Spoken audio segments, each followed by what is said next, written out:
Once again, welcome, Marc. Thank you very much for joining our lectures. I have distinct honor to welcome you and all our listeners for this, I'm sure, what would be a wonderful presentation. Just about now, I had to pack my suits and travel toward the Middle East, but alas, Lord had different plans for this year and everything has been altered. But nevertheless, it's my great joy to see you and to hear your voice again and to hear your wonderful presentation again.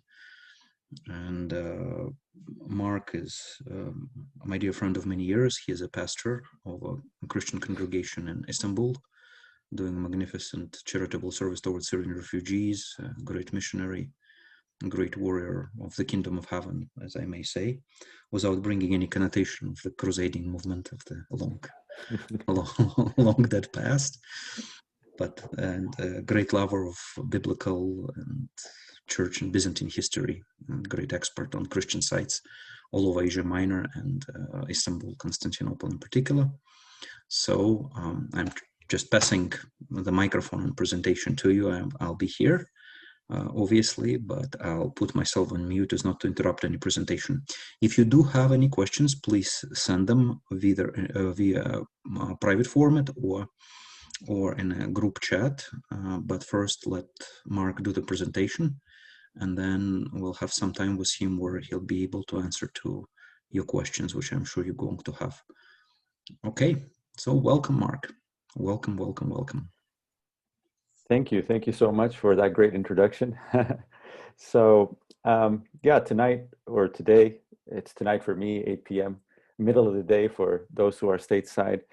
We're going to delve into the Istanbul Archaeology Museum and see several items from the Bible, especially from the Old Testament. Obviously, this is not going to be a all-inclusive type of visit.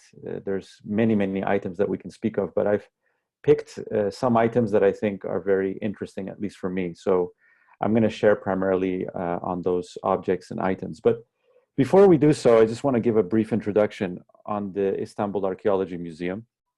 Really, this museum, the reason it's here is because of Osman Hamdi Bey. Osman Hamdi Bey was an Ottoman administrator and intellectual, an art expert, and in 1881 he was appointed as the director of the Imperial Museum, and he is the one that rewrote the antiquities laws to create a nationally sponsored archaeological expeditions, especially to the Middle East. He's known for several expeditions, primarily his expeditions in Sidon, which he came up with the Alexander sarcophagus. It's a very famous sarcophagus that's hosted in the museum. And he's also kind of a Renaissance man. So this is a famous painting by him, the tortoise trainer, that you can see.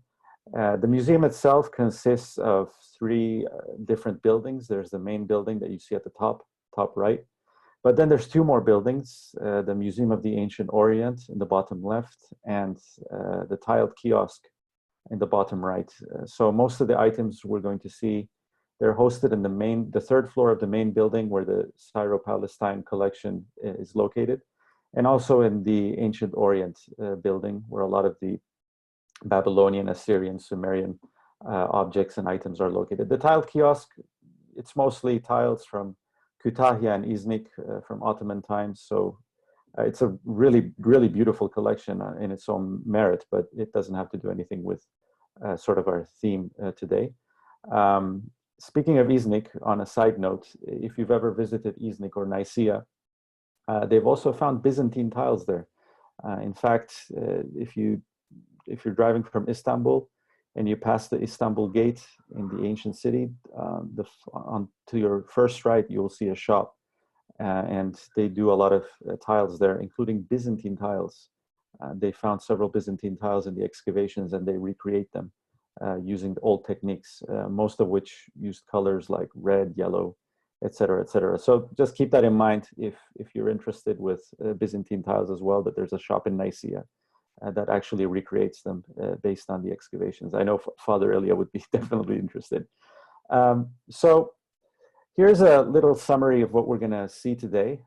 Basically, what I've done is I've divided the items that we're going to see based on the period, so to speak, or at least where in the Bible, or where we find them in the Bible, or at least what section of the Bible they're connected with. So we're going to first look at the Pentateuch, the items that you see here in blue, Akpalu and the Tree of Life. Obviously, I'm going to be presenting these individually. Gudea of Lagash, ancient Near Eastern law codes, mummy of Egyptian priest. Then we're going to go to the monarchy period. I'm going to speak of Baal Hadad Stela, the storm god. Many of you know Baal, mentioned in the Bible. It's quite famous. Astarte, or Ashtoret, or Asherah, another famous Canaanite goddess. We have a censer that belongs to her. Adat-Nirari III inscription, possibly, it's my theory, he might be the king involved in the Noah story. We're going to see an inscription from Sennacherib, the Gezer calendar, which is one of the oldest Hebrew scripts to date, the Siloam inscription, and the Samaria ostraca, and the royal handles. Then we're going to go to the exile period, and we're going to see some reliefs from the Ishtar Gate, a statue of a Lamassu, which is like a cherub in the Bible, the Nabonidus stela, Belshazzar's father. Then we're going to look at some objects that have some parallels with wisdom, literature, and poetry that we find in the Bible. So we're going to look at a Sumerian Proverbs book, the oldest love poem, which has some parallels with the Song of Songs. We're going to look at the plague prayer of Mursilius II, the Hittite king.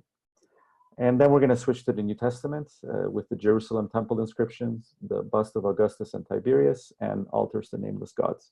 That will be the end of our collection for today. Obviously, there's much more to see, but for time constraints, I had to limit the items that we're going to be able to review together. A lot of people, when I tour the museum, they're actually surprised that so many objects and items are found here. Like, how on earth did it make it to Istanbul? You got to remember that when the great excavations started especially the 19th century, the Brits and the Germans and many other folks that went to the Middle East, all these Middle Eastern territories belonged to the Ottoman Empire. And actually they had to have permission from the Ottomans. And they did have agreements. So usually these agreements were that 1/3 of what was found was to be taken back by the archaeologists, 1/3 was to be donated to the Istanbul Museum, and 1/3 was to be displayed in location. Obviously, these accords or these agreements weren't respected. So you have a lot of stories, like the famous stories of, Schliemann smuggling treasures from Troy, or the Elgin marbles also smuggled from the Parthenon. They were taken to the British Museum, so on and so forth. So that's why we have a lot of items here. And so for me, this museum is very important. It's right up there with the British Museum and the Berlin Museum, the Pergamon Museum, and the Israel Museum in Jerusalem in terms of both quantity and quality of the material that is found.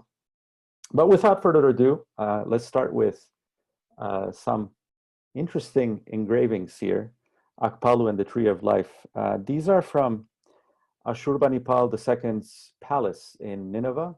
Two of these are from the southwestern palace, and one of them is from the northwestern palace. These are basically genies.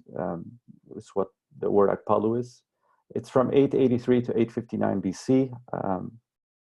The function of such imagery is largely unknown.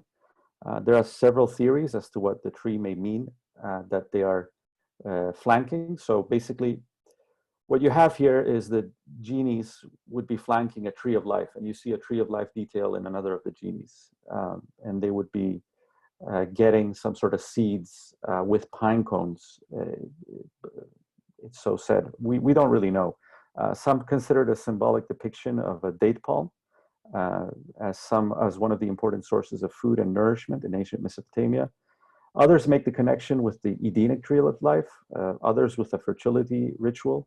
In earlier Sumerian mythology, the sacred tree is connected with the goddess Inanna. So there are several myths as well, connected with the Sumerian fertility goddess. In one of them, Inanna finds a tree, and Gilgamesh cuts the tree down and makes a throne for Inanna. In another of the myths, she goes to the underworld where she eats from a tree, and basically she has a sexual encounter, so she loses her innocence with the tree. So there's some connections with the rite of Inanna as well. Obviously, it would be too exaggerated to, how should I say it, draw a parallelism with the biblical tree of life. However, it is possible, and this is my thought. It's a theory I have. You'll hear me repeat this again when we see the Asherah censer as well. It might be that the tree of life inclusion in the Garden of Eden, or at least in the Genesis account by Moses, might be polemical in nature as well. So Inanna as being a source of life because she's a fertility goddess versus Yahweh being a source of life. And so that might be one of the reasons why the tree of life imagery is used as well.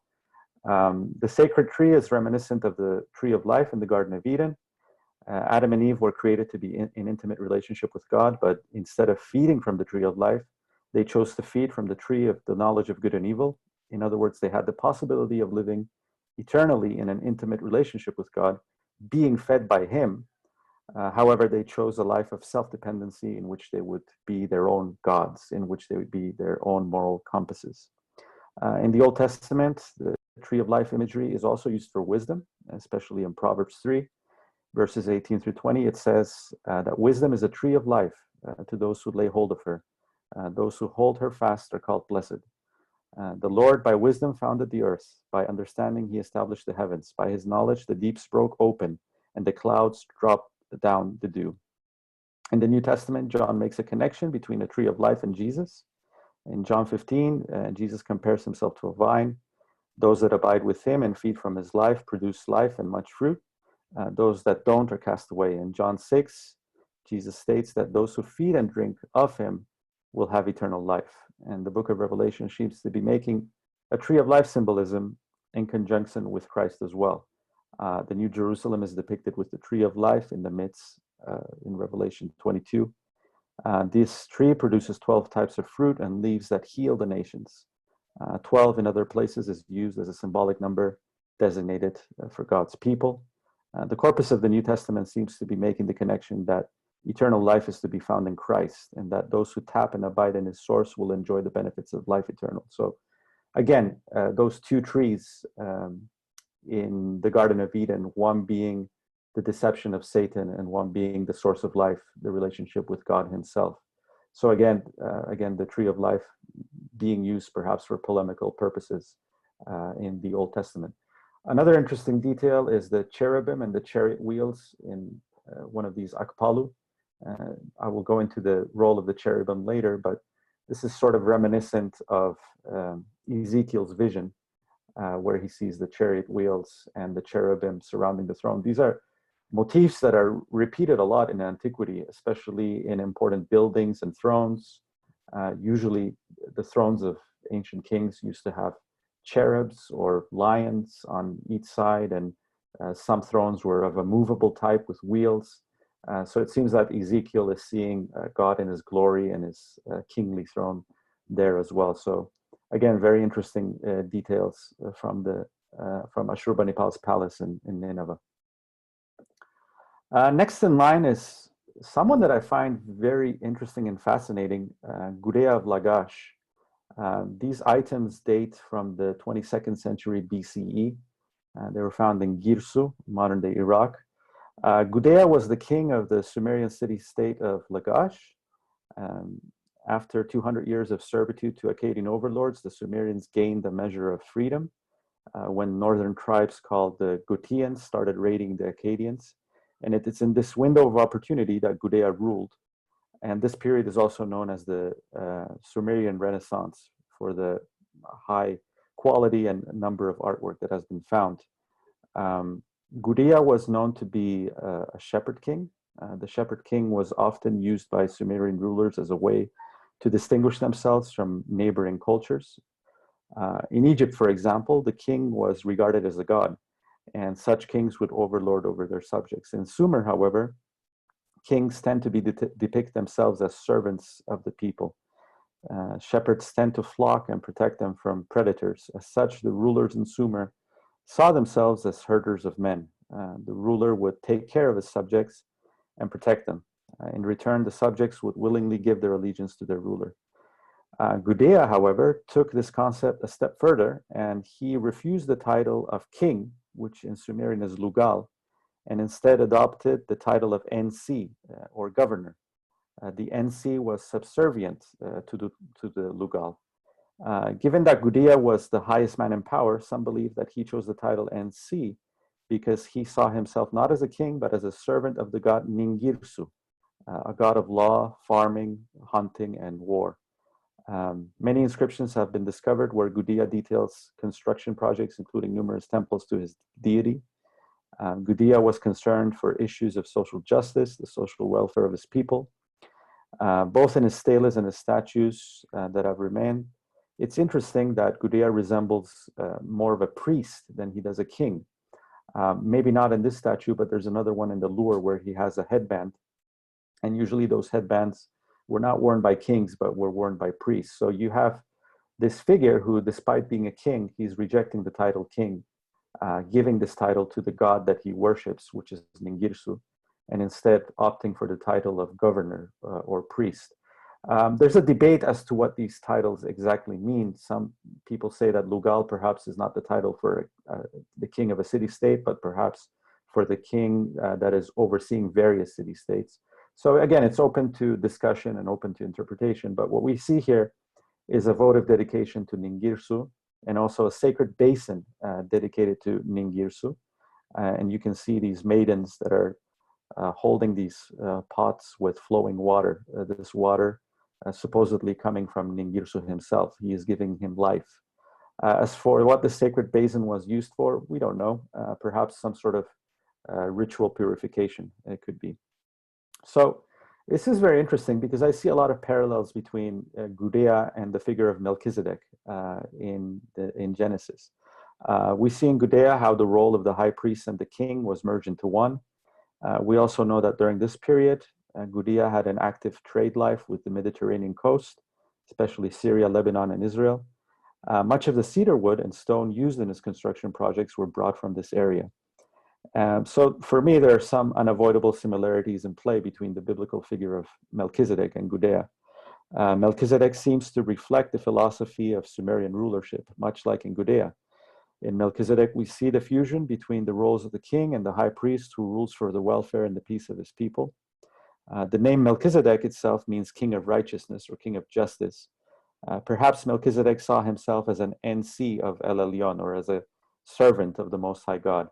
At the very least, that's what we understand from Genesis 14. It says he was the priest of the Most High God. I don't think it would be too far-fetched to suggest some bridges between ancient Sumer and Melchizedek's Salem or Jerusalem. The name of the city Jerusalem suggests Sumerian connections. Uru Salim is the form in which the city name appears in the Amarnat letters in 1330 BCE. Some have suggested the etymological origin of Ur-Shalim would be a composite of the Sumerian word for city, Ur, and the Ugaritic word for the god of dusk, Shalim.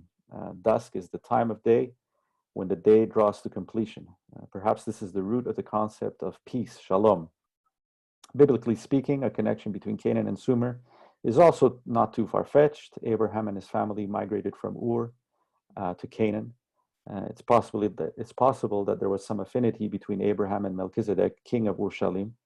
This would perhaps explain Melchizedek's willingness to assist Abraham's men after they rescued Lot in a conflict with local Canaanite rulers. Following the rescue of Lot, Melchizedek offered bread and wine to Abraham's men and blessed them with a prayer. Abraham thanked Melchizedek for his assistance by giving him a tenth of the loot he had obtained in Lot's rescue mission. Both Melchizedek and Abraham seem to have grasped the idea that there was one creator God. Both understood that they were serving him. In Psalm 110, David recognizes the coming Messiah would be a priest in the order of Melchizedek. In other words, the Messiah would fulfill both the role of king and high priest. And we see especially the writer of the Hebrews uses that typology as well. for Jesus. So in Jesus Christ, we have the perfect fulfillment of the idealized Sumerian vision of the shepherd king that Gudea and other Sumerian kings sought to achieve in their lifetime. Jesus is the perfect high priest and king who does not brutally lord over his subjects, but works on behalf of their welfare. He is a king who gains the loyalty and allegiance of his subjects, not through force or terror, but through his grace. So again, a lot of parallels between Gudea and Melchizedek, this priest king from the Sumerian city of Lagash. Next, I want to show you a series of law codes. We're going to have three that I want to show you. The first is the law code of Ur-Nammu. The next is the law code of Hammurabi, and finally, some Hittite laws as well. But starting from the code of Ur-Nammu, you know, most people say that, or most people tend to believe that Hammurabi's code is the oldest law code known to man, which is not precisely true, because the code of Ur-Nammu is almost 300 years older than the code of Hammurabi. So it's considered the oldest legal code or legal text to be discovered. Perhaps it served as a source material for some of Hammurabi too. Ur-Nammu was the king of the city-state of Ur, and he was known for his many construction projects, most famous of which is the ziggurat of the city of Ur. The tablet in question is partially damaged, therefore only the prologue and a selection of the laws can be distinguished. Much like in the Code of Hammurabi, Ur-Nammu stresses the mandate he received from the god Utu in his mission to codify the laws. His regard for the widow and the orphan is evident. He says, "I did not deliver the orphan to the rich. I did not deliver the widow to the mighty." This shares some similarities with the Old Testament text. "You shall not mistreat any widow or fatherless child," found in Exodus 22:22. I want to read a short prologue, and then after that, just compare and contrast some of the codes between Ur-Nammu and Moses. So the prologue starts the following way. Ur-Nammu, the mighty warrior, king of the city of Ur, king of the lands of Sumer and Akkad, he established 21,600 selas of barley, 30 sheep, 30 selas of butter per month as regular offerings in the land. When the gods An and Enlil turned over the kingship of the city of Ur to the god Nana, at that time, for Ur-Nammu, son born of the goddess Ninsun, for her beloved house-born slave, according to the god Nana's justice and truth, gave to him ... I promoted Namhani to be governor of the city of Lagash. By the mighty god Nana, my lord, I returned Nana's Magam boat to the quay and made it shine in the city of Ur. And the prologue keeps going on, but I'm going to skip. It's quite a long prologue. But I wrote the whole thing down for later. If you guys are interested, I can share it with you. But looking at the codes themselves, you're going to notice some interesting things. For example, according to code number 2, if a man commits robbery, he will be killed. Now contrast that with the law of Moses that basically says if somebody steals a sheep or an ox, he must repay 5 oxen for an ox and 4 sheep for a sheep. So there's no death penalty for robbery in this case. Code number 3, if a man commits a kidnapping, he is to be imprisoned and pay 15 shekels of silver. Now this contrasts quite a bit with the Mosaic code about kidnapping, because they have to be put to death according to the Mosaic code. Code number 7, if the wife of a man followed after another man and slept with her, they shall slay the woman, but that male shall be set free. Again, big contrast here with adultery cases in the Old Testament, where both men and women are killed, or inflicted capital punishment. Code number 8, if a man proceeded by force and deflowered the virgin female slave of another man, that man must pay 5 shekels of silver. So this is the deflowering of a virgin against her own wish, against her own will. Whoever does this must pay 5 shekels of silver. Contrast this with Deuteronomy 22, which speaks of 50 shekels of silver, so 10 times more, and also has a stipulation as to the fact that that woman will be married to that man. Now, to us, it might sound as a little bit barbaric, but the object of this stipulation was to protect the woman, or at least to provide for her for the rest of her lifetime. And obviously this was in case that the woman's father was okay with it. Another code, if a man accused the wife of a man of adultery and the river ordeal proved her innocent, then the man who had accused her must pay 1/3 of a mina of silver. Again, very different from the code in Deuteronomy. And as far as the witnesses in the court, if a man appeared as a witness and was shown to be a perjurer, he must pay 15 shekels of silver. Contrast that with the death penalty for false witness, false testimony. So again, there's some very, very obvious contrasts here. Several observations can be made. The Ur-Nammu Code tends to punish crimes committed against human dignity, like kidnapping and perjury, with fines, while crimes against property, like robbery, are punished with death. In the Mosaic Law, we observe an opposite approach. Sins against life and human dignity are punished by death, while property crimes are converted into fines. Secondly, the differences in the treatment of women is quite apparent. In the Ur-Nammu Code, a woman committing adultery is subjected to capital punishment, while the man is set free. In contrast, in the Mosaic Law, both men and women convicted of adultery are subject to capital punishment. In the Ur-Nammu Code, the penalty given to a man who abuses a virgin is 5 shekels of silver. In the Mosaic Code, it's 10 times harsher. So you can see that there's opposite worldviews, and the reason why there's opposite worldviews is primarily because of the imago Dei, the principle found in the Old Testament that man is created in the image of God. So crimes that are against human dignity and human life are treated with the death penalty, whereas in these Mesopotamian codes, they're treated with fines. So you see a very opposite worldview in play here. The next law code that I want to speak about is the Code of Hammurabi. Very famous. There's a well-known stone inscription in the Louvre Museum of the Hammurabi Code, and more than 30 copies of the Code of Hammurabi have been discovered and exist to this day. This is just one of these clay versions. The code begins with a prologue containing lavish praises towards Hammurabi, who has received authority and a divine mandate from the god Shamash, the Mesopotamian god of justice, morality, and truth, to come up with a legal code. The code consists of 12 divisions. First, he speaks of the principles of the legal process, then burglary, then vassalage, then immovables, then trader and agents, then taverns, deposits, family codes, codes concerning wounding, building of house and ships, hiring, and slaves. The code concludes with an epilogue praising Hammurabi and encourages his successors to continue applying these laws. By far the most famous of these laws are Article 196 and 197, which state, if a man put out an eye of another man, his eye shall be put out. If he break another man's bone, his bone shall be broken, which a lot of people compare with Exodus 21:24, which says eye for an eye, tooth for a tooth, hand for a hand, and foot for foot. Such similarities in the past prompted scholars to argue for the dependency of the Mosaic Code on Hammurabi's code. And those similarities do exist. There are plenty of divergences and differences that discredit such dependency claims. The measures of eye for an eye was meant to provide for just restitution and curb blood feuds and vendettas, which ended up causing social disorder and more evil than good.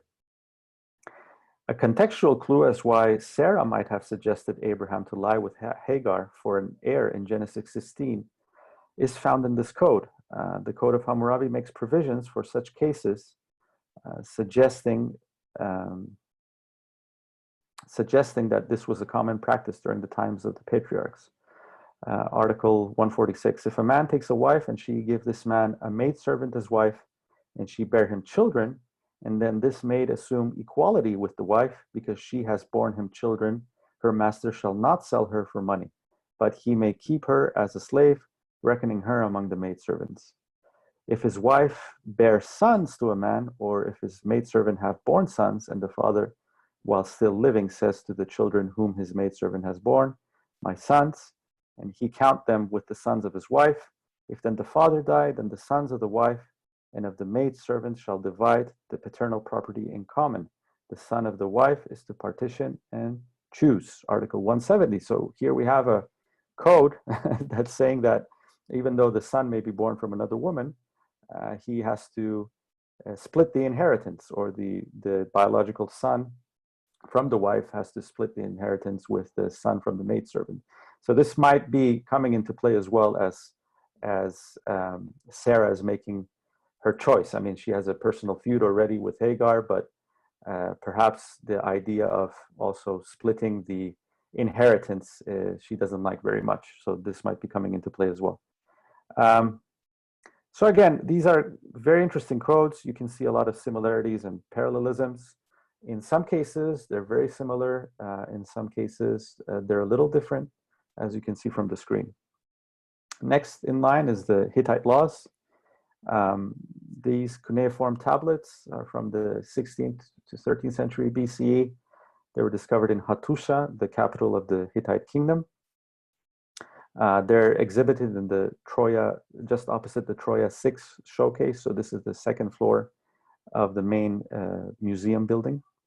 BO 294 and BO 297. BO 294 happens to be the oldest example we have of Hittite laws, dating from the 16th century, and is especially fascinating as we compare it with the restitution laws contained in the Mosaic Law Code. BO 294 2094 contains several revisions and amendments, and this change is evident from the repeated usage of the words formerly and now. This indicates that there was an even older code in existence. One of the most interesting aspects of this collection is that we can compare these laws with an even more recent one, BO 297, a collection that dates from the 13th century. And upon comparing parallel laws, one can notice an interesting progression. Although not in all cases, with the passage of time, punishments for crimes against free men tend to get harsher, and punishments for crimes against slaves tend to get lighter. Again, so there was an older law code. We know this especially from the language used in BO 2094, because it says formerly it was like this, now it's going to be like this. And then we have another law code from the 13th century. So you see an interesting progression. It's as if punishment against slaves is getting harsher. For crimes against slaves is getting lighter, and punishment against crimes against free men is getting harsher. So you can see an interesting progression here. Similar laws of restitution, as you can see on the screen, appear in Exodus 21:18 through 19, and also verses 26 to 27. It says, when men quarrel and one strikes the other with a stone or with his fist, and the man does not die but takes to his bed, and if the man rises again and walks outdoors with his staff, he who struck him shall be clear. Only he shall pay for the loss of his time and shall have him thoroughly healed. Verses 26 to 27. When a man strikes the eye of a slave, male or female, and destroys it, he shall let the slave go free because of his eye. If he knocks out the tooth of his slave, male or female, he shall let the slave go free because of his tooth. As is the case with any written document or legal of legal nature, a worldview is what determines the values and order of a society. Such values are consequently reflected on the legal code, and the comparison between ancient Near Eastern law codes with the Old Testament in many cases highlight the uniqueness of the Mosaic Law.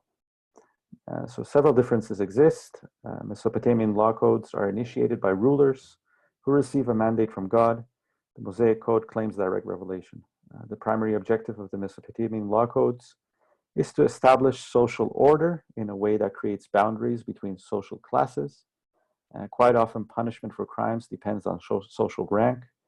The Mosaic Code takes as its basis the holiness of God. As such, the degree of punishments is based more on the nature of the crime. The Mosaic Law is also interested in religious purity and emphasizes the inherent value of human life. Mesopotamian laws tend to be more lenient with crimes against human life and dignity, but harsher with crimes dealing with theft or property. So again, big contrast to highlight here, especially to those that suggest some sort of dependency of the Mosaic laws to these ancient Near Eastern laws. We see quite a big contrast in play.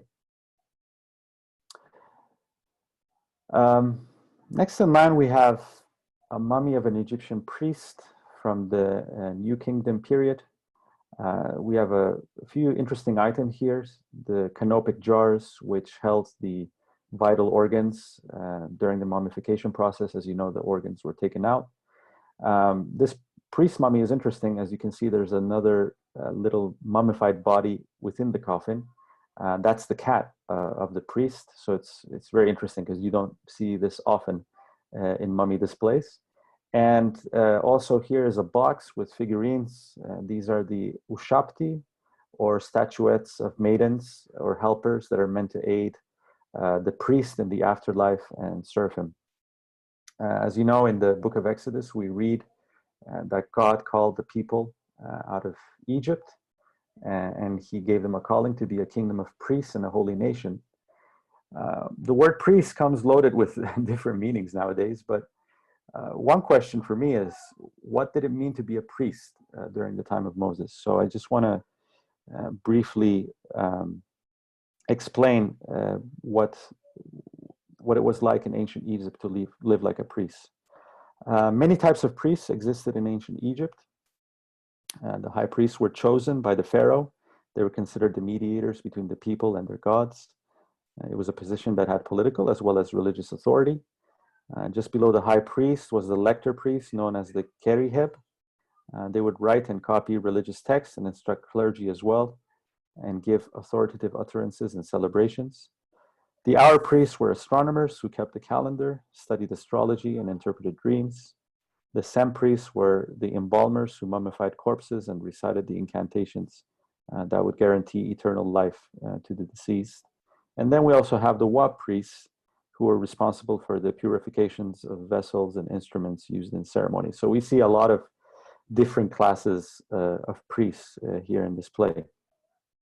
Besides the high priest, most priestly positions in Egypt were part-time duties. So most priests also had a lay life. While they were in service, priests were meant to live a holy life, that is, a life set apart for the God they were serving. They had to ritually purify themselves from the mundane, and as such, they had to observe several purity laws, like circumcision. They needed to bathe a number of times a day. They had to be completely shaven, including eyebrows and eyelashes, and they could only wear linen, and they were prohibited from eating certain kinds of food, especially fish. We don't know why, perhaps because it smelled bad. Purity laws were a sign and testimony for the beholder that the person in question was no ordinary person, but a priest dedicated to the service of the deity. As you know, the term holiness in Hebrew is kadosh. Holiness does not necessarily convey sinlessness or moral perfection, but holiness is a type of consecration of something, or someone meant to be used for a divine purpose. It is that which leaves its worldly use and is set apart for a divine transcendental use. Many objects in the tent of the tabernacle were considered holy, not because of any inherent moral value, but because they were consecrated and set apart for special use through the sacrificial blood of a lamb, the sprinkling of the blood. Likewise, priests were made holy not because of their inner righteousness or moral qualities, but because they were dedicated to service through the blood of a sacrificial lamb. The holy life was not the responsibility of only the priestly class in ancient Israel. All the people had the responsibility to live a life set apart. This meant that all Israelites had the responsibility to live a life of consecration, a life that reflected the values of Yahweh. So this included several purity laws, several dietary laws, etc. Why? Because in this way, the Israelites would be set apart from the Canaanites, and the God that they worshipped and the God that they served would be obvious for everybody to see. Now, it's interesting that some of the dietary laws and in the Old Testament, although we don't know for sure, might be related due to some religious purposes or purposes to distinguish themselves from the Canaanites. For example, according to Canaanite mythology, El, the king of the pantheon, would eat goat meat boiled in milk in order to increase his virility. After he would eat this meal, he would have an orgy, and according to the mythology, this is how many of his children were born. Canaanites would react to these scenes in their rituals. It would be unthinkable for Israelites to claim they served Yahweh while participating in a similar meal. As you know, in Exodus 23:19, it says that you will not eat the meat boiled in his mother's milk. So is this the root of some of these kosher laws, dietary laws? Perhaps it makes a a tantalizing proposition for me. It's very possible that many Canaanites reenacted these mythological stories. There's another story where Anat, she's the goddess of war, she's known to drink blood when she kills her opponents or before she kills her opponents. So perhaps the Canaanites also would have a blood drinking ritual before or after they went to war. And maybe that's why some of the prohibitions of consuming blood, perhaps, again, I'm not 100% positive, but it makes sense to me, at least as a proposition.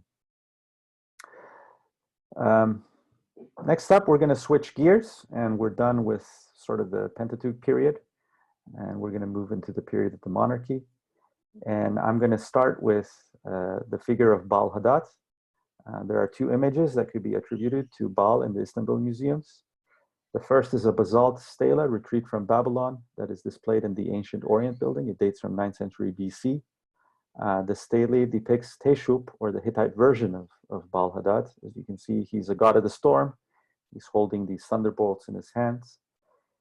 It's thought to have been produced in Aleppo and brought to Babylon as a spoil of war. Currently, it is in the display of the ancient Orient section.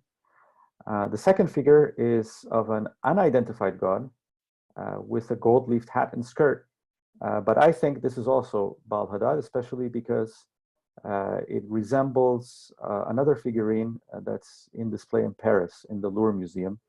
Again, you can see this figure is raising his hand to perhaps hold a hammer, just like Baal Hadad would, or the storm god would. It is, in fact, of my opinion, that this is a Canaanite depiction of the same god.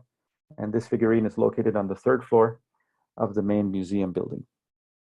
As you know, Baal is one of the Canaanite gods that is most mentioned in the Bible. One of the most important myths of the fertility cults of Canaan was the so-called Baal cycle. The Baal cycle explains the rise of Baal as one of the chief gods of the pantheon.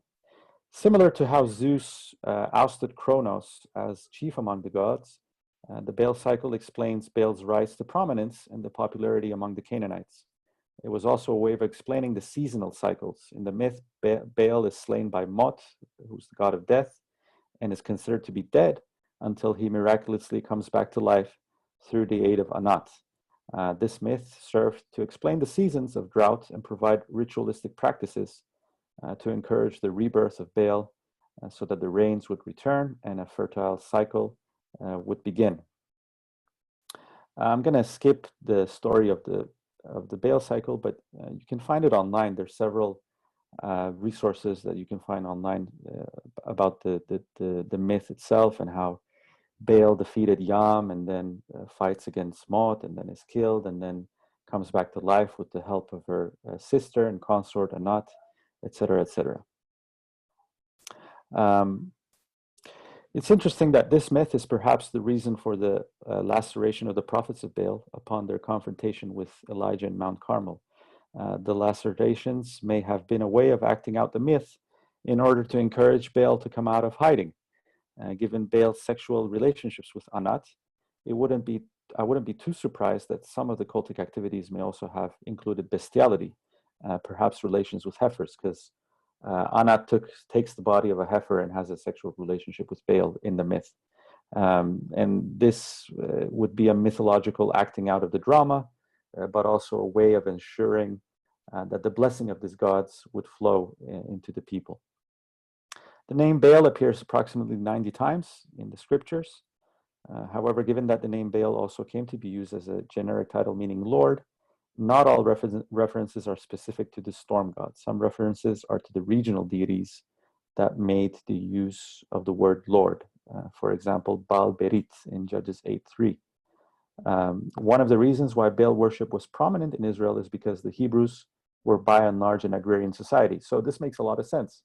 If you're living off the land and you're having periods of drought and you're praying, let's say, to Yahweh, but no answer seems to come, what's the next best option? Well, there's a storm god called Baal, so pray to Baal, try your chances, and maybe you'll get rain.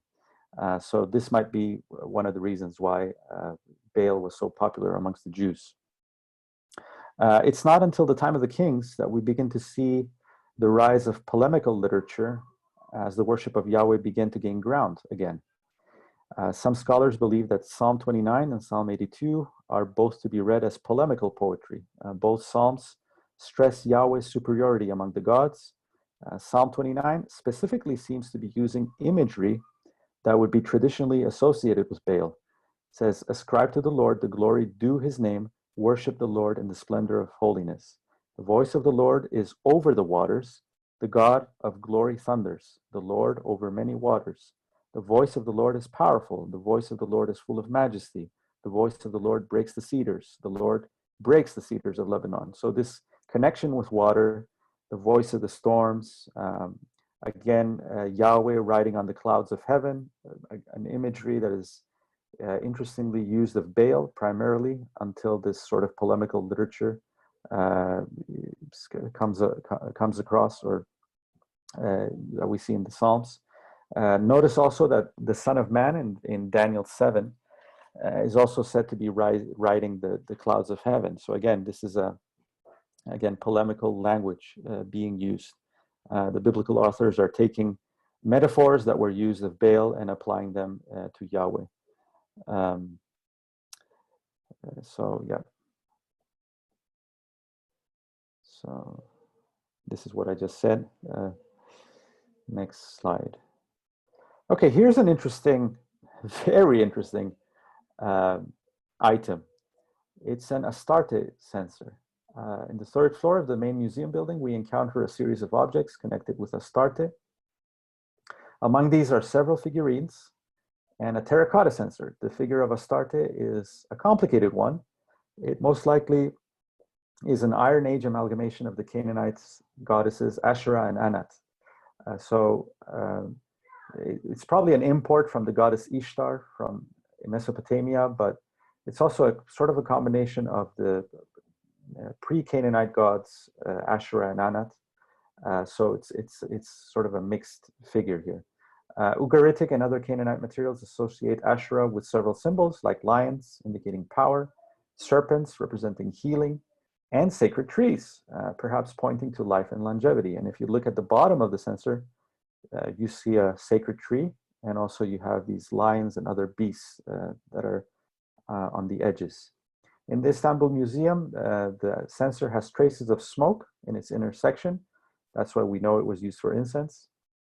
There's a lot of interesting imagery. The fact that the tree of life is associated with Asherah leads some scholars to believe that the usage of this imagery in scripture might be polemical in nature, like I said before. In other words, a way for biblical authors to make the point that Yahweh and not Asherah is the source of life and the true healer of man. Another interesting point of this censer is that it has been damaged by sling stones. So who would damage this Asherah censer with sling stones? Nobody knows. Most likely a group that was against the worship of Asherah. Could it be the Israelites? Perhaps. It's difficult to say for certain, but it does make for a tantalizing proposition. While the worship of Baal concentrated on high places, the worship of Asherah seems to have been focused primarily, though not exclusively, in groves and forests as a mother goddess figure. These would have been the ideal settings for her worship. So again, the word Asherah or Asherim appears 40 times in the Bible. It's thought to refer to both the sacred wooden pole representing the goddess Asherah, like in Judges 6, and the goddess Asherah herself, like in 2 Kings 13. It's not always possible to determine whether a particular scripture is to be understood as referring to the idolatrous object or to the goddess herself. Regardless, the Israelites were commanded to cut them down and to burn them. And the Hebrews were instructed very clearly, you shall not plant any tree as an Asherah beside the altar of the Lord your God. Deuteronomy 16:21. Many scholars believe that Jeremiah's mention of the Queen of Heaven is none other than Asherah herself, as the wife of El and the mother of Baal and the Elohim or the gods. This would make sense. I find this suggestion very reasonable. In Jeremiah, we learn that the people offered baked bread and drink offerings in exchange for Asherah's influence in their lives. You can read this, especially in Jeremiah chapter 7. One of the fascinating archaeological traces of this period of syncretism is to be found in Kuntilet Arjud. Kuntilet Arjud is located on a hill that lies 50 kilometers south of Kadesh Barnea. This site was excavated in 1975 by Tel Aviv University archaeologist Ze'ev Mashel. Several pottery shards were found with inscriptions and paintings, and the paintings depicted several animals, and actually censers were also found here. Scholars interpret what the inscriptions may mean. The inscriptions that were found concerned Yahweh of Samaria and his Asherah. So it means that the Israelites accepted Asherah as a consort of Yahweh. Now it's disputed whether this was always the case or this was the case later on. If you're a minimalist, you're going to tend to argue that this was the case all the way along, and eventually Jewish belief evolved into monotheism. If you're a maximalist, and you'll say, well, this just sort of reflects the period where Israel had left Yahweh, they were being unfaithful to the covenant, and they were worshiping all these other gods. But it's interesting that in the Iron Age, you find many inscriptions and mentions of Yahweh being worshipped together with Asherah as his consort. Another interesting inscription, this time is from Saba, dates from 810 to 783 BCE, is from the Assyrian king Adat-Nirari III. Now, what makes this inscription interesting is it's the first mention of Palestine in any sort of ancient documents. The word Palashtu appears in this introductory clause. And we also know from this inscription that he was fighting against the Arameans. So the introduction reads as follows. In my 5th year of reign, when I took my seat on the royal throne in might, I mobilized the forces of my land. The widespreading armies of Assyria, I gave the order to advance against Palashtu. I crossed the Euphrates at its flood. The widespreading hostile kings who in the time of Shamshi Adad, my father, had rebelled and withheld their tribute. At the command of the gods, Ashur-Sin, Shamash, Adad, and Ishtar, my allies, overwhelmed them, and they laid hold of my feet, and I received tribute. I gave the command to march against Aram, to Mari in Damascus. I received 100 talents of gold and 1,000 talents of silver, 1,000 talents of silver talents. So what makes this inscription very interesting for me, and again, this is a theory.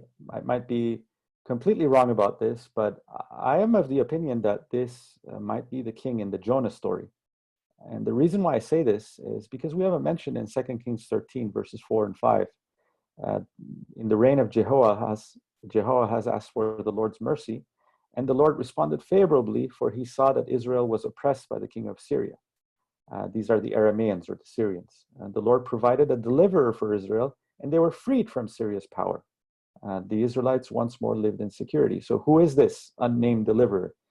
Well, if you look at the timeline, it seems like this deliverer is none other than Adat-Nirari III, who attacked Syria or Aram, and therefore Israel was once again secure. Now, 2 Kings 14 tells us that Jonah lived during the reign of Jeroboam, the son of Joash, king of Israel. William Albright dates his reign to 786 to 746 BC. Thiele suggests that he was co-regent with Jehoash between 793 and 782 BC, and sole ruler between 782 and 753 BC. Now, what's interesting is that both of these dates fall within the reign of Adat-Nirari III. That's why I'm suggesting that perhaps he is the one in the Jonah story. And what makes this claim or this theory even more interesting is because of the next find. So this is Francis D. Nicole. He wrote the Seventh-day Adventist Bible commentary. And in it, he mentions this. A strange religious revolution took place in the time of Adat-Nirari III, which can be compared with that of the Egyptian pharaoh Akhenaten. For an unknown reason, Nabu, the god of Borsippa, seems to have been proclaimed sole god, or at least the principal god of the temple. A Nabu temple was erected in 787 BC at Kala, And on a Nabu statue, on one of the governors dedicated to the king, appear the significant words, "Trust in Nabu, do not trust in any other god." And where does this come from? You can find it in Blukenbill's Ancient Records of Assyria and Babylonia, Volume 1, page 264. This is the statue in question. It's found in the British Museum.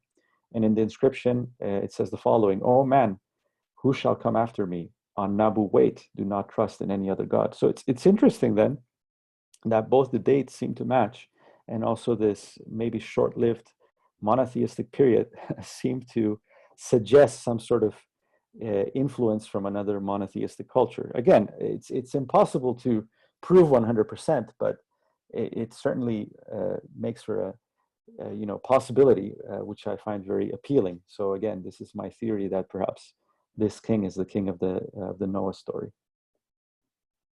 The next inscription I want to share with you is the Sennacherib inscription, also a very famous inscription in the museum. As you know, Sennacherib is the Assyrian king who sieged the city of Jerusalem, and it was during the reign of Hezekiah. He destroyed the city of Lachish, then sieged Jerusalem. Hezekiah and Isaiah fasted and prayed, and miraculously, the night that they fasted and prayed, the angel of the Lord caused confusion in the army of Sennacherib. They started killing each other, or perhaps the angel killed them. We don't know. Whatever happened, Sennacherib had to retreat. He never conquered Jerusalem. And we know from later royal inscriptions that he was assassinated by his own children. So here we have an inscription from Nineveh from 705 to 681 BCE.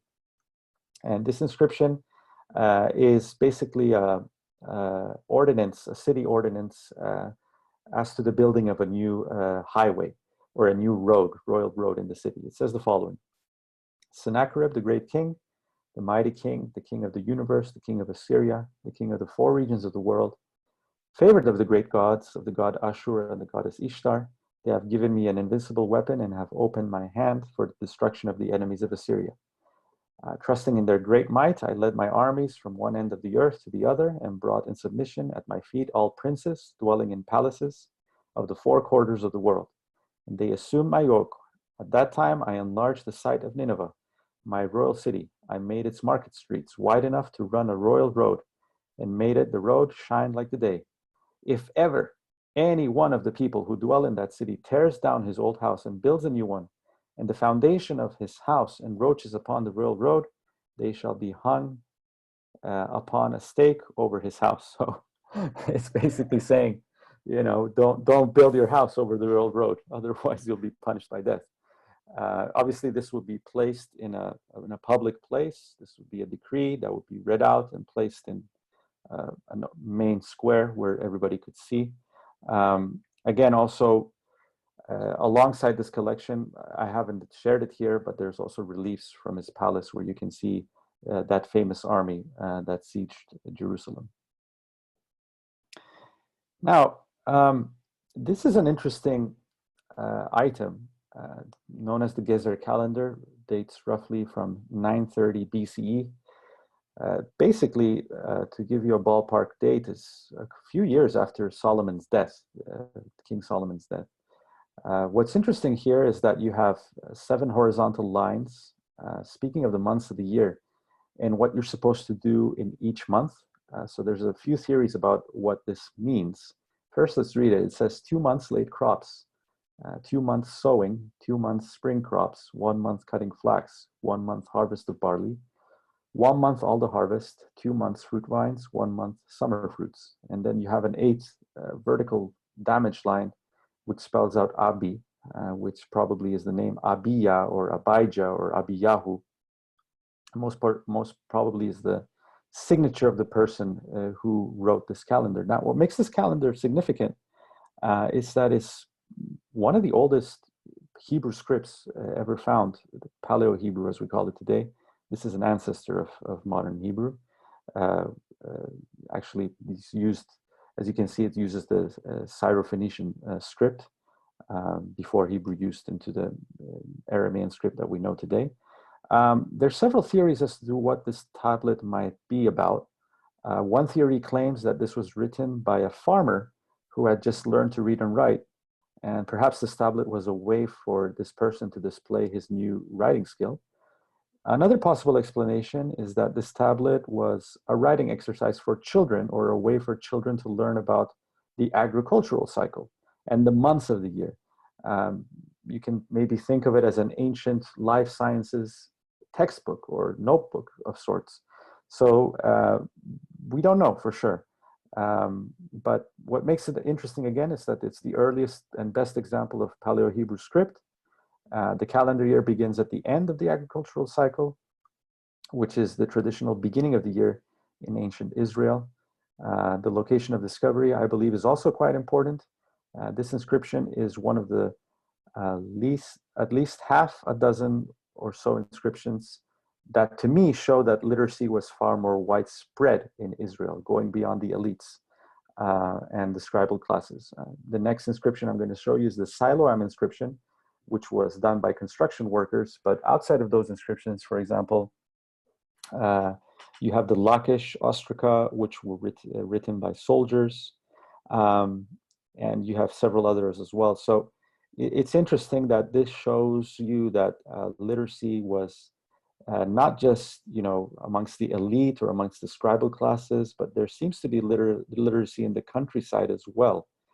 So this suggests to me that written culture, a literate culture, was more widespread than we give it credit for. And perhaps this is a point in favor for an early date for the writing of the Pentateuch, or at least portions of the Old Testament, given that, for me, it'd be very surprising, given all this epigraphic evidence, that they would not have a written material for their own history. Because at the end of the day, what we see in the Pentateuch, yes, it's religious in nature, but it's also recording the history of the people. So it makes sense that something written existed prior to these finds, or prior to the period of these finds. The next inscription, as I said, is the Siloam inscription, which was found in Jerusalem as part of Hezekiah's tunnel. You might know the story, but before Sennacherib raided the city or sieged the city, Hezekiah built a tunnel. This tunnel was supposed to bring the water from the Gihon spring, which lay outside of the city walls, and bring it to the inner walls, or the intersection of the city.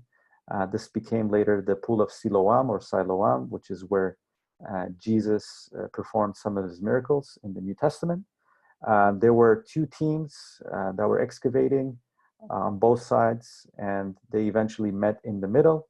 And as they were getting close, they followed each other's voices, and finally they met in the middle, and in the place where they met, they placed this inscription. There's different theories as to why the route is not straight and resembles a zigzag. Some suggest that perhaps that was the only way to go. Maybe there were big rocks, and that's the only way of avoiding those big rocks. Other people suggest that perhaps there were tombs of kings within the city walls, and so the excavators didn't want to damage these tombs. So perhaps that's why they went zigzag all the way to where they met in the middle. This excerpt is from the inscription itself that was made by the construction workers.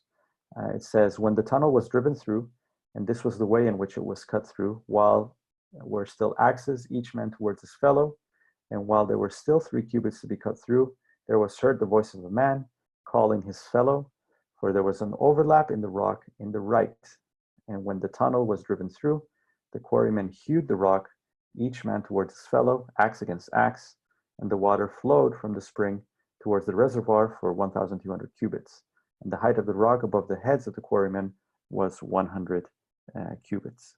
So again, very interesting inscription made by construction workers in the tunnel. Again, showing me that literacy was much more widespread than we give it credit for. Another interesting find from this period, slightly earlier, 9th to the 8th century BC, from Samaria. This is the northern kingdom. The Samaria ostraca and the Lamelech handles, or to the king. Lamelech means for the king. These are royal handles. They have the royal seal as well. So what we have here is basically taxes that are being paid to the king in the form of olive oil and or wine. So these are the inscriptions that are found in the ostraca number 1, in the 10th year, to Samarayu from Bir Yam, a jar of old wine. Pega son of Elisha, 2. Uza son of so, 1. Eliba, 1. Bala son of Elisha, 1. Jedediah, 1. And you can read the rest of the ostracon on the screen.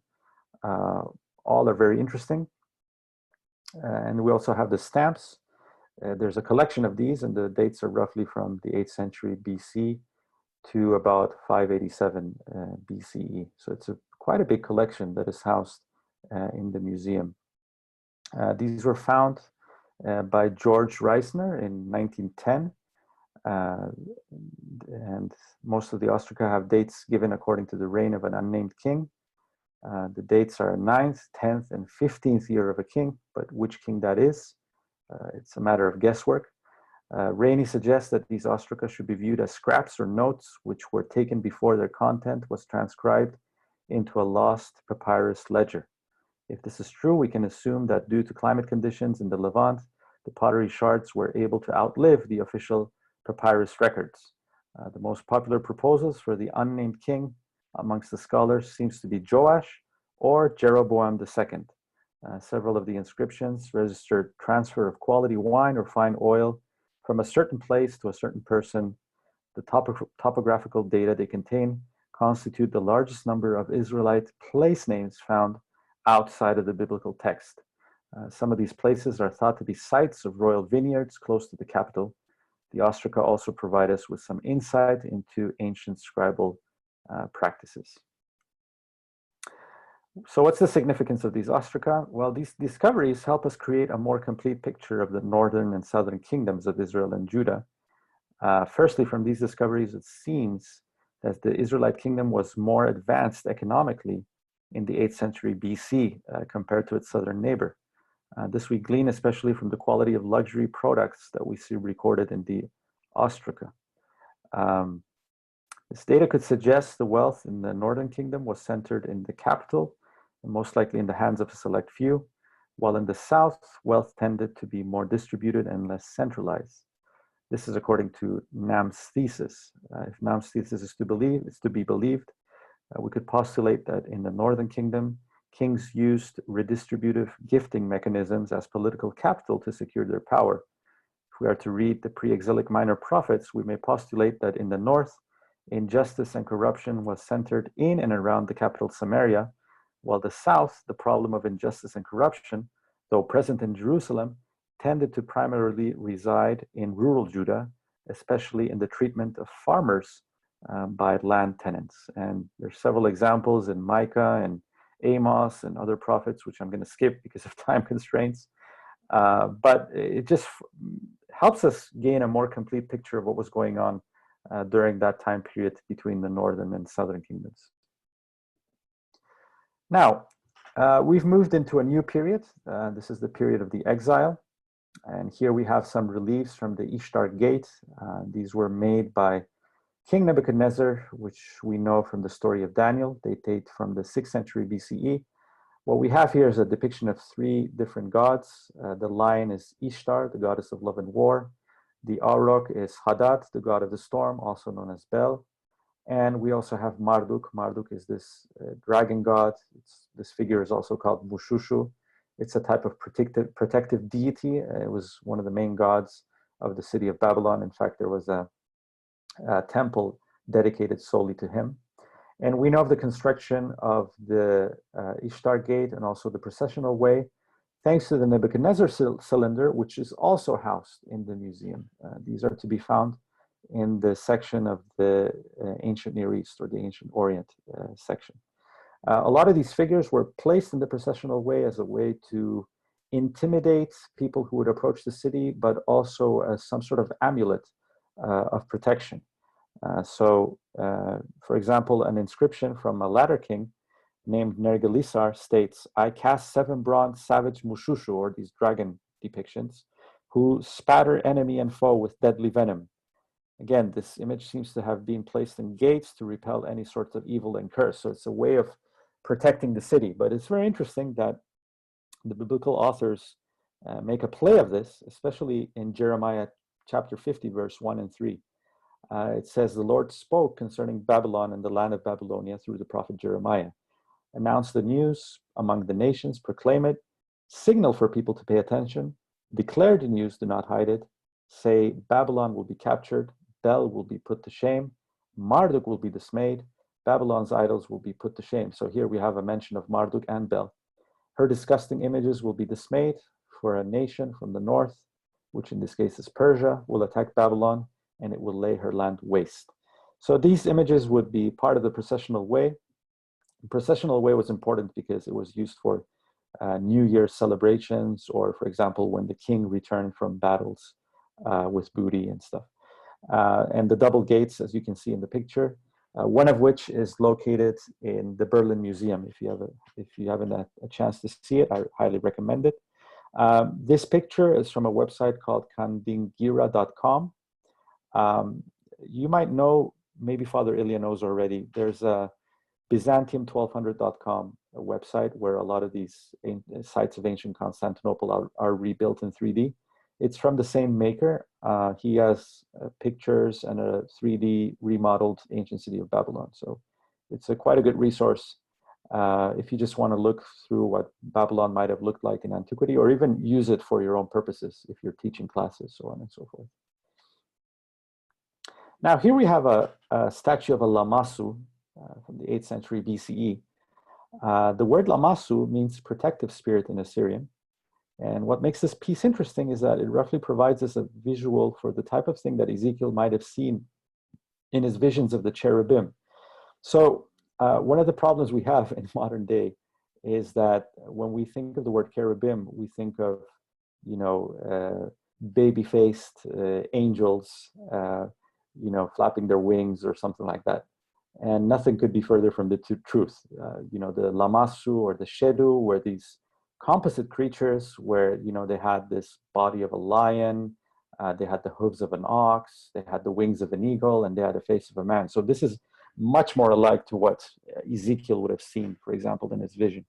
In ancient Assyria and Babylon, the Lamassu or Shedu were household protective spirits of the common people, becoming associated later as royal protectors, and were placed as sentinels at entrances. Common placements of these statues was at tombs, city gates, palaces, and royal thrones. One of the reasons why the figure of the Lamassu was used so extensively by royalty was to instill a sense of fear, reverence, and awe in the visitors. These figures were in essence a reflection of the grandeur of the kingdom, and particularly of the king. These works of art conveyed several metaphorical messages, which in turn served as a reflection of the king's power and splendor. Especially in ancient cultures, you know, these animals would be associated with different things. For example, the ox would be associated with strength. You know, the face of a man would be associated with wisdom. The lion body would be associated with royalty. The wings of the eagle would be associated with peace and protection. So it was a way of reflecting the qualities of the king, so to speak. So it is of my opinion that the cherubim, aside from being these, you know, heavenly creatures that enthrone, that surround the throne of God, are also a reflection of his qualities, of his glories, of the fact that he's omnipresent, that he is omnipotent, and so on and so forth. So we see in Ezekiel again these figures surrounding the throne of God. Another interesting stela from this period is from Nabonidus. Nabonidus was the father of Belshazzar, whom we know from the mention of the book of Daniel. He was the last king to be killed when the Persians overthrew him. Here's an introduction of Nabonidus' stela. I'm not going to read it again because of constraints of time, but Nabonidus was a controversial figure. He was not of royal background. Instead, he was of aristocratic and military background. His father was governor of Haran. His mother was a devotee of the moon god Sin. Nabonidus turned his back to the main deity of Babylon, Marduk, and instead focused his attention on the moon god Sin, the god of his native city of Haran, In 553, Nabonidus left for a military campaign and did not return to Babylon for 10 years. So if he's not in Babylon for 10 years, then who is ruling in Babylon in his place? Well, his son, Belshazzar, his co-regent.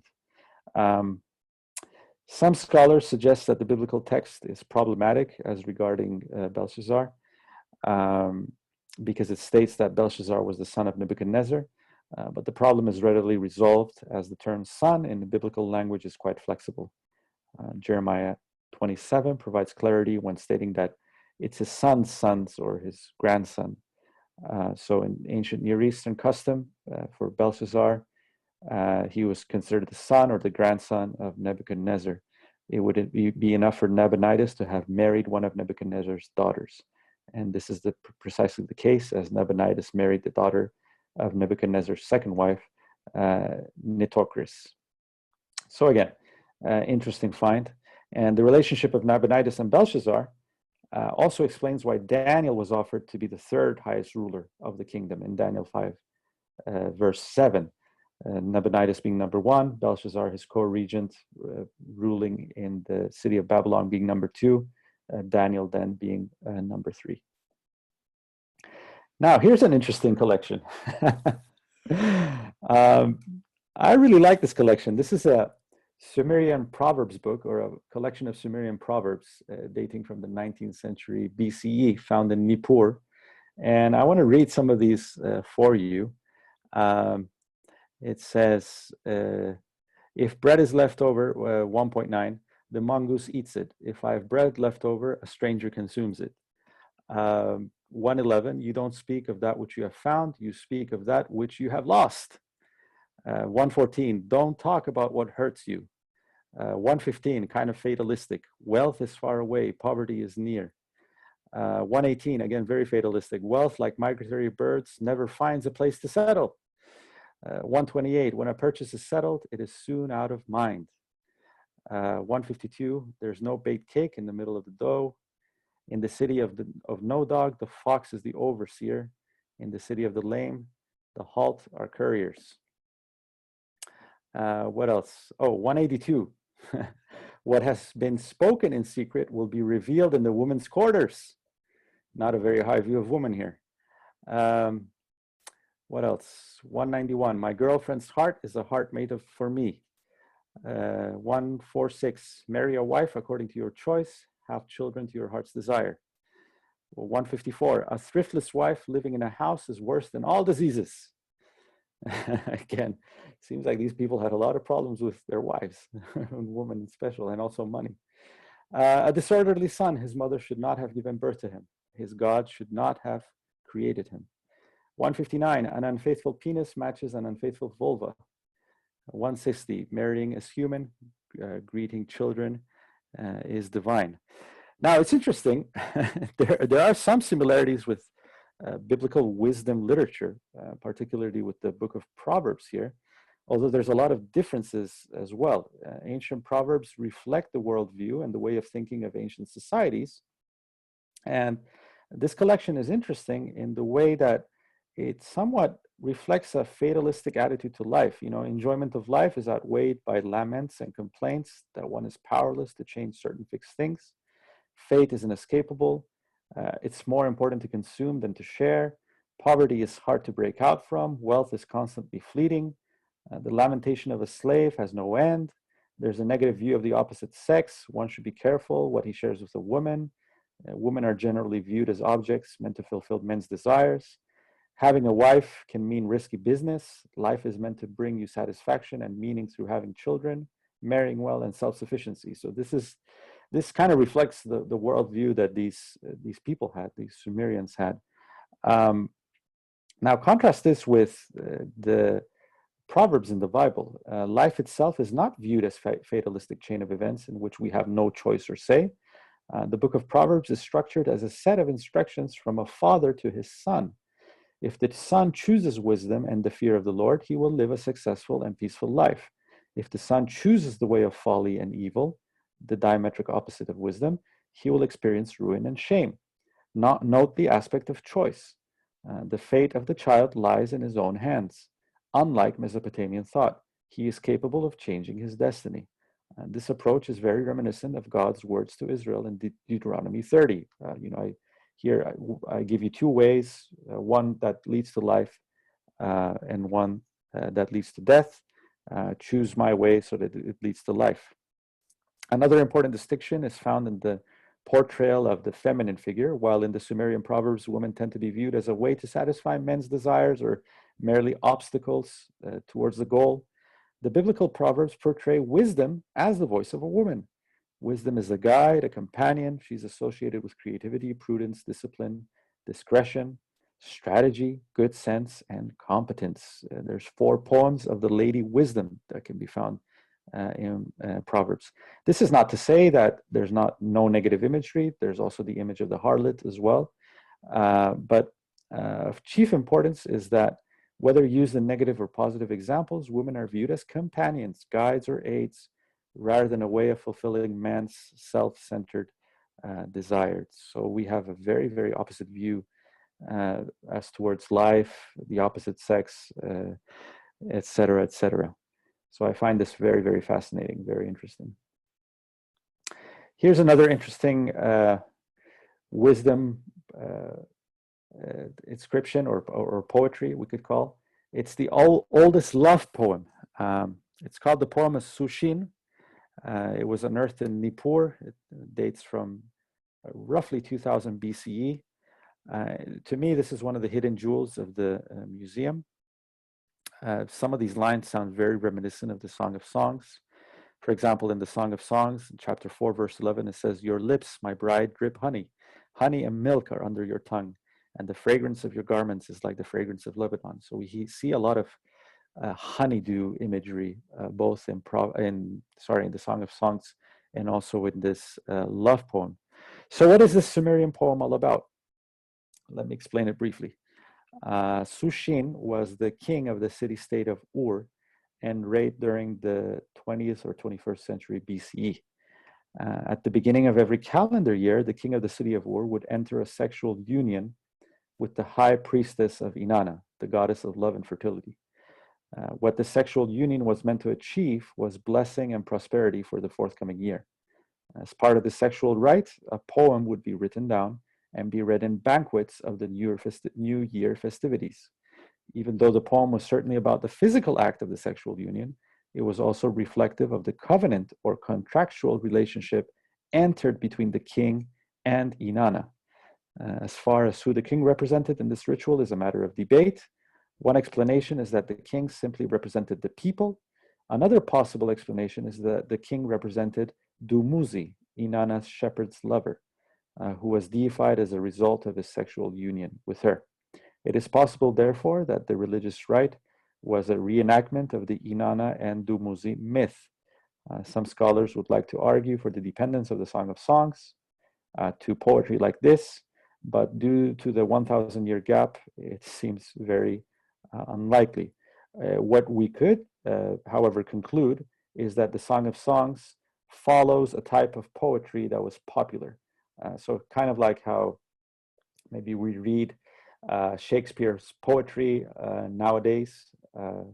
Maybe this was an ancient type of love poem that during the time of Solomon, it was popular, and so Solomon or the author decided to write it in this style. And what we have in the Song of Songs is also a love poem, an erotic poem, so to speak, but it's reflective of, again, the covenant relationship of God and his people as personified in the king and the lover and the beloved, so to speak. So is it a poem about is the Song of Songs, how are we to read it? Is it a poem of the sexual encounter? Is it a celebration of sexuality? Is it a symbolic love relationship between Yahweh and his people? My suggestion is that perhaps it's all of the above. It's both a love poem about the beauty of sex, but also perhaps it has undertones. At least that's how a lot of the rabbis used to read it in ancient times. Connotations of the covenant love relationship between God and his people, kind of like we have in this oldest love poem here. Plague Prayer of Mursilis II. This is a Hittite king from the 13th century BCE. The reason I included this is because of the interesting days that we're undergoing right now with the coronavirus, the pandemic or the plague, so to speak.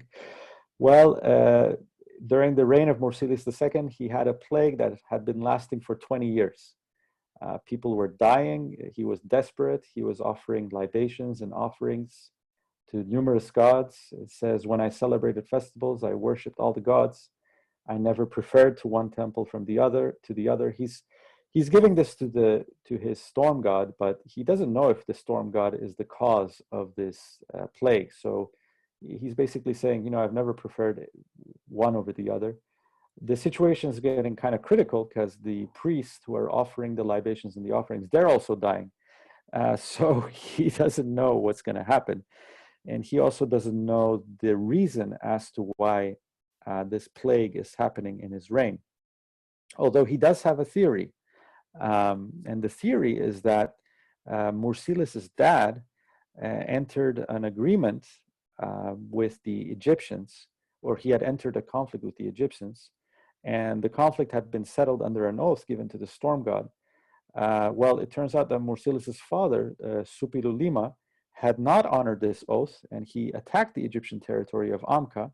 And when he brought back prisoners, the plague started spreading. So it's possible that the plague had spread from the prisoners themselves. And this is why perhaps the land of Hatti, or the land of the Hittites, was infested for these 20 years. What we have here in this prayer is an example of a principle of divine retribution. Man has sinned against the gods and deserves punishment. The nature of a sin, however, varies. It may be that the correct offerings weren't made, or that an oath wasn't honored, and therefore a specific god was insulted or offended. The plague and punishment was then viewed as the retribution of the offended god. In a polytheistic culture, figuring out which god was offended was often quite an ordeal, like is the case in Mursilius' story. Now, in the biblical worldview, one observes that sin is explained in different terms. Sin is explained as a covenant breach or covenant unfaithfulness. Hosea 6 explains, "For I desire mercy, not sacrifice, and acknowledgement of God rather than burnt offerings. As at Adam, they have broken the covenant. They were unfaithful to me there." Adam's sin was one of rebellion and disobedience. He saw that the fruit could make him as God, and he chose to eat it and become his own God. This act of hubris brought disaster not only to himself, but to all creation. Are plagues God's punishment? Are they a result of humanity's mismanagement of earth and the result of playing to be God? Well, I don't know. For the biblical writer, the answers to these questions are not necessarily mutually exclusive. We should sway away from an image of a vindictive God. Vindictiveness is what we see in the Hittite gods when their particular desires are not fulfilled. This is not the God of the Bible.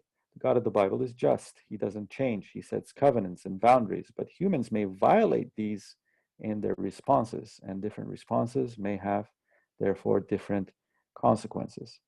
Mursilius' prayer also bears some resemblance to the story of David's plague found in 2 Samuel 24 and 1 Chronicle 21, although one must say that it completely lacks the redemptive arch found in the biblical story.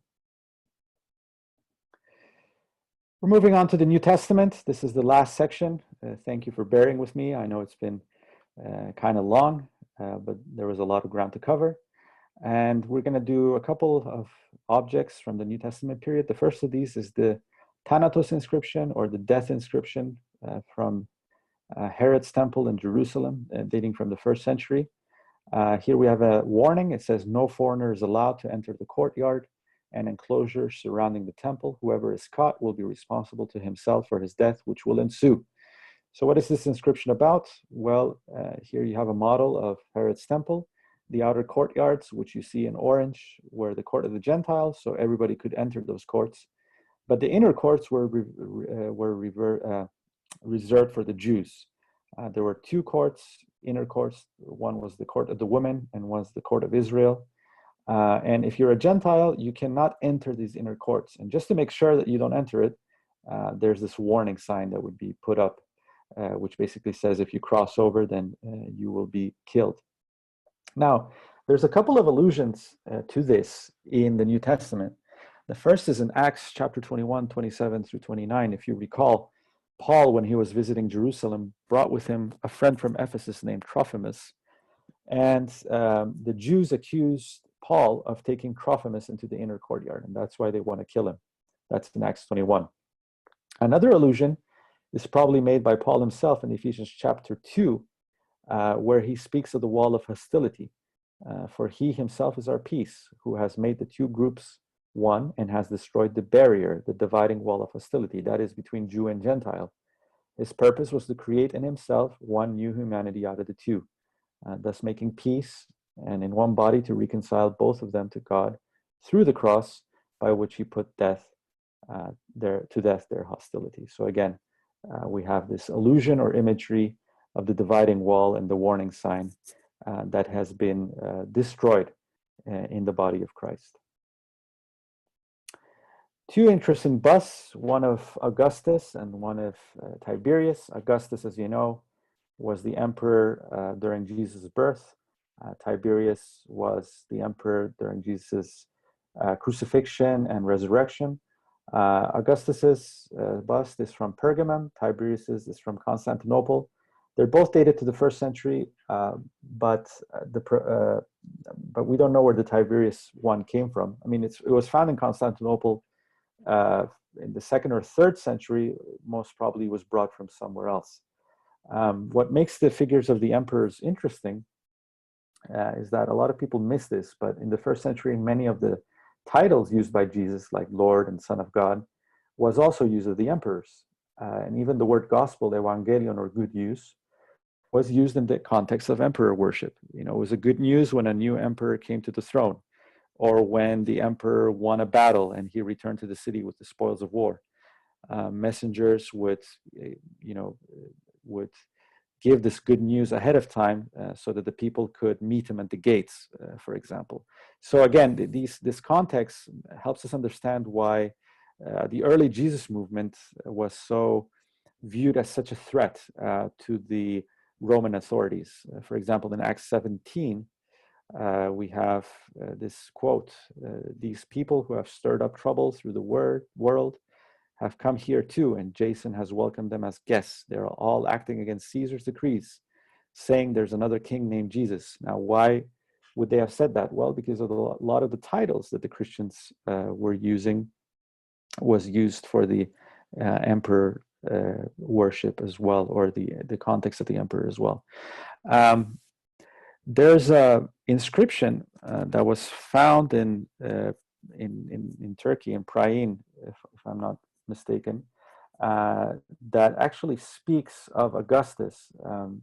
The people in Asia decided that the New Year celebrations should begin on the 23rd of September, which is the birthday of Augustus. And it says that, it's very interesting because a lot of the words, they will sound familiar to you, and they're used in the context of the emperor. It says, "Since the providence that has divinely ordered our existence has applied her energy and zeal, and has brought to life the most perfect good in Augustus, whom she filled with virtues for the benefit of mankind, bestowing him upon us and our descendants as a savior," so you see the word savior used there, "he would put an end to war and will order peace." So again, the Caesars to put end to all wars and to bring world peace. Caesar, who by his epiphany, another word that the Christians used, exceeded the hopes of those who prophesied good tidings, or evangelion, or good news, not only outdoing benefactors of the past, but also allowing no hope of greater benefactions in the future. And since the birthday of the God first brought to the world the good tidings residing in him, so again, evangelion used there, for that reason, with good fortune and safety, the Greeks of Asia have decided that the new year in all the cities should begin in the 23rd of September. So again, here we have one of the reasons why the usage of these vocabulary was so polemic and caused a lot of distress amongst the Romans and the pagans, and a lot of persecution as well. This is the last item. You made it all the way, yay. This is a altar to a nameless god from Palmyra, dating from the 2nd to 3rd century CE. In fact, there's 3 of these, 3 limestone incense altars from Palmyra. They contain various dedications to the nameless God. In the Palmyrene script, one of the altars is dedicated by Ogilu, son of Haire. Another is by Magda, son of Vahbalat. Many such altars have been found in Palmyra. They generally contain a blessing such as "Blessed be his name forever," and a phrase of thanksgiving for an answered prayer or request. This nameless God had no known sanctuary or temple and appears to be a God who listens to personal petitions. These altars seem to suggest a private spirituality or relationship between the petitioner and the deity. But why is this God nameless? Is it because perhaps they were God-fearers, as we see in the New Testament? Or is it perhaps because they didn't know what God gave them that blessing? I don't know. But you'll see you'll probably have identified the parallelism here with Paul's speech in Athens, in the Areopagus, where he says, "Men of Athens, I see that you're very religious and you have several altars dedicated to nameless gods. Well, let me tell you who this nameless God is." And he uses it as a preaching point, so to speak, to give his message in Athens. So just to conclude, as some of you already know, maybe some of you don't, I've been writing about these for a while now. I gave a break during the month of March, and I haven't started to write again. Coronavirus really altered our schedules. We had to do homeschool with the kids for several months, and then summer holidays and whatnot, but I want to get back to writing. But eventually what I want to do is I want to publish these in a book. And what else will be included in the book? Some of these I've already written. Some of them are still pending. But these are some of the extra items that you might see in a future published book, all of them very interesting. And again, the purpose is to not just talk of the items themselves, but to provide context and to understand the biblical text. So yeah, that's all I have to share, Father Ilya. And if there's any questions, then I'm more than happy. Well, first of all, thank you for absolutely fantastic presentation. For me, it was like a living being with you once again at the museum. And, you know, some extra details obviously came into your presentation. Maybe some of our guests have questions, so they can unmute themselves and certainly ask if they have anything to ask. No? Crowd is not huge. I have sort of a question, not particularly related to your presentation. Istanbul Museum Archaeological Collection, at least part of it was closed and open, then closed again. Was museum reopened, or it's still sort of under the restoration, quote unquote? Well, I haven't been in months, so I don't really know. But the last I knew, they had closed the top floor again because of some minor earthquake that happened, and they freaked out, and so they closed the third floor where the objects from Syria and Palestine are being displayed. So I'm not sure if that section is open, but the Museum of the Ancient Orient, the tile kiosk, is open, and at least the ground floor of the main museum building is open. So that's where we visited. I think Lynn may have a question. I have a question. Thank you. You mentioned early on the Samaria Astra, looked like those with handles, something where there were inscriptions with clay. Yeah. But I don't know. I've never heard that term before. Ostrakon. Ostrakon. Okay. Yeah, they're basically broken pieces of pottery. Shards. People would write, shards. Basically, people would write on them because of practicality and ease. You know, papyrus paper was expensive and it was not readily available. So if you wanted to jot down notes, you just used like a shard of pottery, and that's where you jotted your notes. Perhaps then later they were transcribed to a papyrus. We don't know. So it was something that wasn't something that was inscribed while the clay was wet. It was something that was scratched in later on, just whatever pieces have to be down. Okay. Exactly. Either scratched or littered or written on the pottery itself. Yeah. Okay. Thank you. Yeah. More than welcome. All right. Well, it seems like most of our guests have resigned at this point. So Yeah. I guess, but no, I thank you for presentation. I'm thinking it's one of the best. I know of several people who are not able to attend, but who are very eager to listen to you. So I'll make this recording available for sure on YouTube right away, and maybe on Facebook page as well. And Yeah. I hope to see you again with your permission, because I'm thinking what you're doing is incredibly important. And I'm sure that after listening to your presentation, even more people are going to come. And I most appreciative for your time and for your effort. I always amazed at the amount of knowledge that you have, and the eloquence with which you presented. No, honest. You know, it's a gift. It's a gift to know, but it's even greater gift to be able to put it in the right words. Yeah. And what Again, I wanna apologize if some of this was a little maybe too technical or perhaps a little over the heads, but no, you it's know. it's good. It's good to know. And Lynn is my witness. Lynn was part of the group last fall when we had a pleasure, you know, to have you as a guide through the museum. Yeah, yeah. It's always different to guide it in person than it is to, you know, Sure. see it on a PowerPoint presentation. So Mhm. much more fun to see it in person, definitely. Absolutely. Well, Lord willing, before too long we'll reconnect. Well, I thank you, Marc, very much for being with us. I thank you all the guests who came, and until we meet again, which hopefully sooner than later.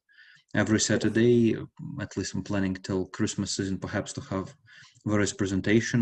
One of our guests on October 17, actually, it was confirmed, will be Mark Fairchild, Great. you know, a mutual friend who will be talking about the first apostolic journey of Apostle Paul through Asia Minor, so-called lost years of Paul. But Yeah. there are going to be many more presentations as well. So, Mark, thank you so much. I'm very Yeah, much you're your more than debtor, welcome. and I'll see you again soon. One last thing, could you send me the link for the YouTube video? I will do that, Have a chance? absolutely. I'll start uploading it this very moment. I mean, as soon as we'll hang up, and as soon as it's going to be publicly available, I'll send it to you, which will be later today. Well, Okay. probably tomorrow your time. Great. Okay. All right then. Thank you very much. Blessings. Please stay healthy, and Likewise. we'll see you all again. All right. Bye-bye.